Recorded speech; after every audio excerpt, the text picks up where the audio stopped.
се често на глас. Празника на християнско семейство идва скоро, за да почетем любим психолог. Браво!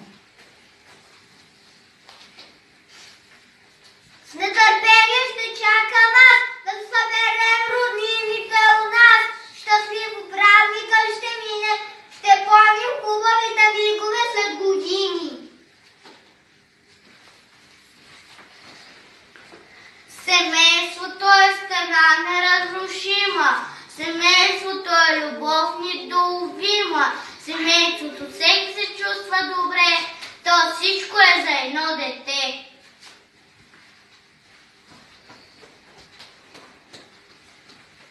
Почитай майка си, баща си е казано накратко, а аз обичам и уважавам моите мама и татко.